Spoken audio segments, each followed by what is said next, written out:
औज़ुबिल्लाहिमिनश्शैतानिर्रजीम बिस्मिल्लाहिर्रहमानिर्रहीम। आज हमने स्टडी करना है एडमिशन के हवाले से। एडमिशन कानून शाद आर्डर का कंसेप्ट है। 30 से आर्टिकल 36 तक एडमिशन कानून शाद आर्डर में डील करता है। आर्टिकल 45, आर्टिकल 113 और आर्डर 12 जो है CPC का, वो भी एडमिशन के रिलेटेड है। लेकिन आज हम कानून शाद आर्डर के अंदर एडमिशन क्या है, ये सारा आज हम पढ़ने की कोशिश करते हैं। एडमिशन है क्या?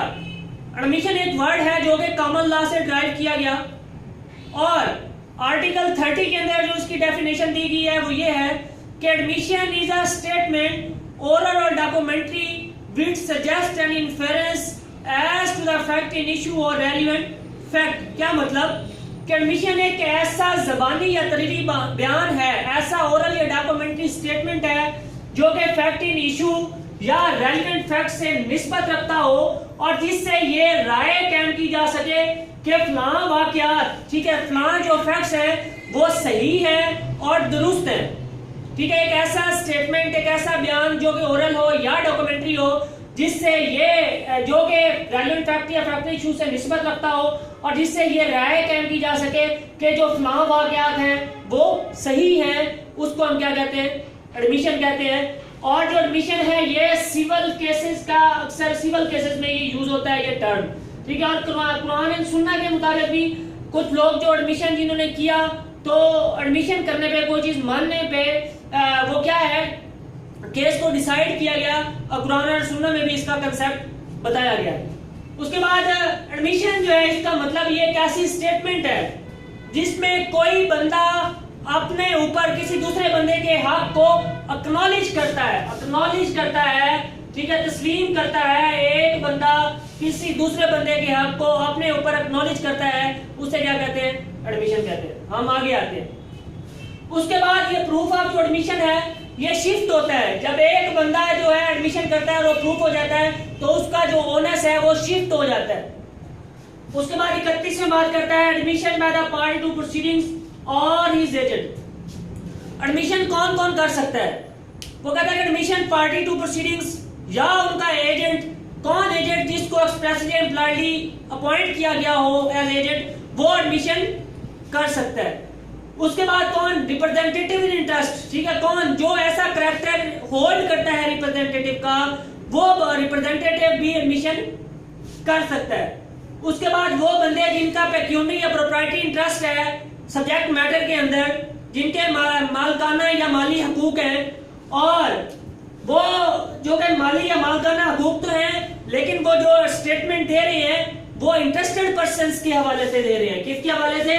एज ए इंटरेस्टेड पर्सन वो स्टेटमेंट देते हैं, तो उनकी स्टेटमेंट भी क्या है? एडमिशन है। उसके बाद person expressly referred by the parties to suit. वो बंदे जिनको party to suit expressly refer करती हैं कि ये वाले बंदे इनकी स्टेटमेंट लें, और जब वो उस वक्त स्टेटमेंट देते हैं जब वो जो इंटरेस्ट कंटिन्यूज है अभी, ठीक है, उस इंटरेस्ट जो जारी है उसके दौरान वो person expressly referred by the parties to जो सूट है वो स्टेटमेंट देते हैं, उनकी एडमिशन भी एडमिशन है। ये आर्टिकल 31 बात करता है कि कौन कौन एडमिशन कर सकते हैं। फिर आगे 32 में बात करता है उन बंदों की एडमिशन, ठीक है, whose position must be proved against party to suit। मिसाल के तौर पे ए जो है जिम्मेदारी उठाता है बी का सी से रेंट कलेक्ट करने के लिए। बाद में ए कहता है कि ये जो सी है ना, इसने बी को कोई रेंट नहीं देना। बी कहता है कि नहीं नहीं रेंट देना है। बाद में सी स्टेटमेंट देता है कि हाँ जी मैंने बी को रेंट देना है। अब बी ने ए पे दावा किया था कि ए को मैंने कहा था सी से रेंट कलेक्ट करो, लेकिन अब इसने रेंट कलेक्ट नहीं किया। तो अब इस दावे के अंदर जो सी की स्टेटमेंट है कि मैंने बी को रेंट देना है, वो रेलिवेंट है और क्या है? एडमिशन है, क्योंकि वो मान रहा है कि मैंने बी को रेंट देना है, वो ए के खिलाफ रेलिवेंट है। ठीक है, ये आर्टिकल 32 बात करता है। उसके बाद 33 में बात करता है admission by the person expressly referred by the parties to suit. जिनको पार्टीज टू सूट रेफर करती है, मिसाल के तौर पे एक बंदा कहता है कि ये घोड़ा मैंने सेल करना है, बी कहता है हाँ जी मैंने खरीदना है। वो बी ए से पूछता है कि क्या वाकया घोड़ा साउंड भी है कि अनसाउंड है, ठीक भी है कि नहीं। वो कहता है कि जाओ सी से पूछ लो। वो सी से पूछता है हाँ जी ठीक है कि नहीं, वो कहता है हाँ जी ठीक है। अब उसकी जो स्टेटमेंट है जो उसने रेफर किया कि फलां से पूछ लो, वो अकॉर्डिंग टू आर्टिकल 33 वो क्या है, रेलिवेंट है और एडमिशन। उसके बाद 34 में बात करता है कि proof of admission. Proof of admission जो है किसके खिलाफ हो सकता है, किस तरह हो सकता है। वो कहता है कि एडमिशन जो बंदे करते हैं उनके खिलाफ या उनके रिप्रेजेंटेटिव के खिलाफ प्रूफ हो सकता है, लेकिन जो बंदे एडमिशन करते हैं उनके जरिए या उनके रिप्रेजेंटेटिव के जरिए उनके बिहाफ पे प्रूफ नहीं हो सकता, लेकिन उनके खिलाफ तो प्रूफ हो सकता है। लेकिन उनके जरिए या उनके बिहाफ पे भी प्रूफ हो सकता है। वो ये चंद केसेस हैं जो मैं डिस्कस करता हूं।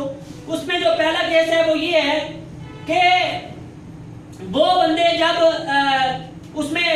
जब बंदा जिसने स्टेटमेंट दी थी वो क्या है, मर जाता है, तो ऐसी सूरत में अकॉर्डिंग टू आर्टिकल 46 उसका जो उसके बिहाफ पे एडमिशन प्रूफ हो सकता है। मैं मिसाल देता हूं।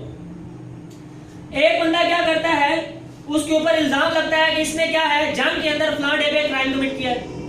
वो एक लेटर प्रोड्यूस करता है कि ये देखें फलां डे पे ये लाहौर के अंदर ये लेटर जो डेटेड है, ठीक है, फलां डे पे लाहौर में था और उस लेटर के ऊपर फलां डे की डेट भी डली होती है।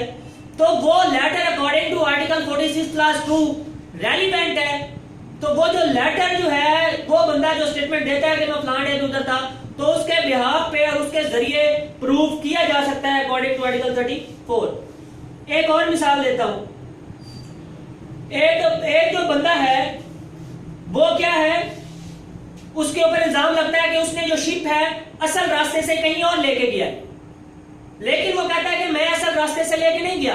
आप एंट्रीज देख लें बुक के अंदर, वो बुक की एंट्रीज प्रोड्यूस करता है, बाद में मर जाता है।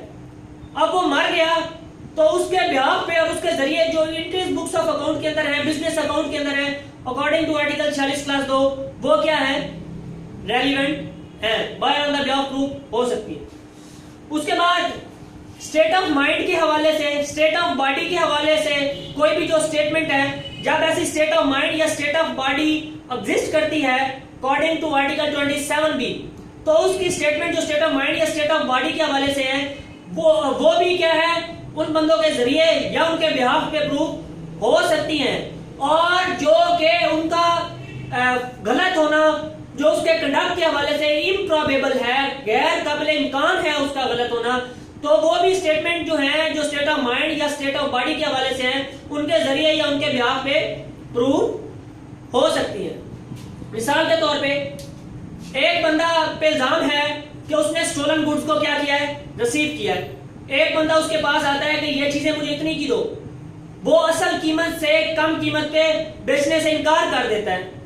तो क्या वो बता सकता है कि सर अगर मैंने चोरी की ली होती तो मैं तो इसको बिलो वैल्यू बेचता, मैं असल वैल्यू से नहीं बेच रहा। तो वो इसको एज एक्सप्लेनेटरी, ठीक है, क्या है वो बयान कर सकता है। वो ऐसी जो एडमिशन है, वो जो स्टेटमेंट है वो बता सकता है, वो रेलिवेंट है। फिर आगे काउंटरफीटिंग कॉइन है। एक बंदे पे इल्जाम है कि उसने काउंटरफीटिंग कॉइन लोगों को दी है। वो कॉइन्स जो है उसने क्या किया, कुछ देर पहले एक एक्सपर्ट को कहा कि ये चेक करें कि कॉइन काउंटरफीट है कि नहीं है। तो अब वो चेक करता है और वो कहता है कि नहीं ठीक है। तो वो जो स्टेटमेंट है वो बता सकता है कि ये देखें मैंने फलां डे पे कहा था और उस एक्सपर्ट ने मुझे कहा था कि जनाब ये ठीक है। तो वो बता सकता है कि ये जो स्टेटमेंट्स हैं ये एक्सप्लेनेटरी टू द कंडक्ट वो क्या है, रेलिवेंट है, वो प्रूफ कर सकता है अकॉर्डिंग टू आर्टिकल 34। फिर उसके बाद अगर मिसाल के तौर पे हमें आते हैं एडमिशन के हवाले से 1982 CLC 1582, एक बंदा पिछले मुकदमे में उसने क्या किया, एडमिशन किया और इसमें उससे मुकर गया, तो उसका जो पिछले मुकदमे में एडमिशन है वो दूसरे के अंदर वो क्या है, प्रूफ हो सकता है उसके खिलाफ और वो रेलिवेंट है। उसके बाद आगे बात करता है 35 में oral admission as to contents of document. कोई एक रिटर्न जो है contents of document return form में, उनके बारे में ओरल एडमिशन रेलिवेंट नहीं है। कंटेंट्स ऑफ डॉक्यूमेंट को कंटेंट्स ऑफ डॉक्यूमेंट के जरिए ही प्रूफ किया जाएगा।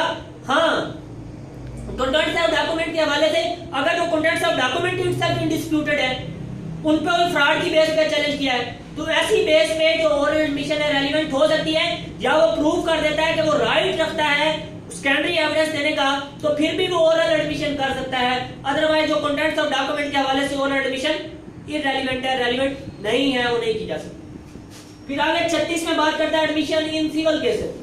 वो कहता है कि सिविल केसेस के एडमिशन जो है सिर्फ इस कंडीशन पे रेलिवेंट नहीं हो जाती कि जनाब पार्टीज आपस में एग्री हो जाती हैं कि जनाब इसकी एविडेंस नहीं दी जाएगी, या कोर्ट सर्कमस्टांसेस से ये ड्राइव करती है कि पार्टी आपस में एग्री हो चुकी है कि इसकी एविडेंस वो नहीं देगी, तो सिर्फ इस बेस पे जो एडमिशन है सिविल केसेस में रेलिवेंट नहीं हो जाती।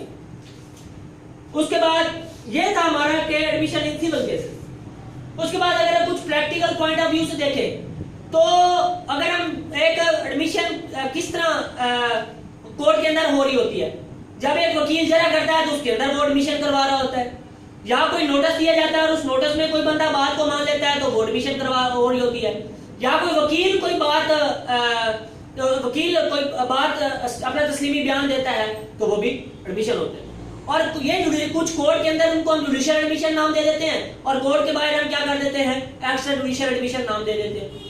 कोर्ट के बाहर किस तरह, फॉर एग्जांपल आप किसी बड़े पंचायत में बैठे थे और उसके अंदर आपने कोई बात बोल के एक्सप्रेसली मान ली, या आप उस बात पे साइलेंट रहे, चुप रहे, ना हाँ की ना की, वो भी एडमिशन है, ठीक है। और इसके अंदर कोई डॉक्यूमेंट शक्ल आपने कोई तैयार कर दी और उस डॉक्यूमेंट की कोर्ट के अंदर लाके दे दिया, तो वो भी क्या है, एडमिशन है।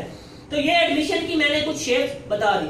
और उसके बाद 8 क्लास ऑर्डर 8 रूल 5 के अंदर भी रिटन स्टेटमेंट के अंदर एडमिशन वो तो सीपीसी के अंदर है, और इधर आर्टिकल 113 के अंदर फैक्ट्स एडमिटेड, ठीक है, जो एडमिट हो गए उनको प्रूव करने की जरूरत नहीं है, वो आर्टिकल 13 का हवाला, और ऑर्डर 12 भी एडमिशन के हवाले से डील करता है, वो और एडमिशन। ये आज हमने एडमिशन के हवाले से पढ़ा कि एडमिशन है क्या, एडमिशन कौन कर सकता है, और एडमिशन को प्रूव किस तरह करना है। नेक्स्ट जो लेक्चर हमारा होगा वो कन्फेशन और एडमिशन के डिफरेंस पे होगा, इंशाल्लाह वो हम जल्दी अपलोड करते हैं। बाकी इस लेक्चर को खत्म करने से पहले आप वीडियो को लाइक कर लें और चैनल को सब्सक्राइब कर लें, और नीचे दी गई प्लेस में जरूर कमेंट करें, और दुआ में याद रखें। अल्लाह हाफिज।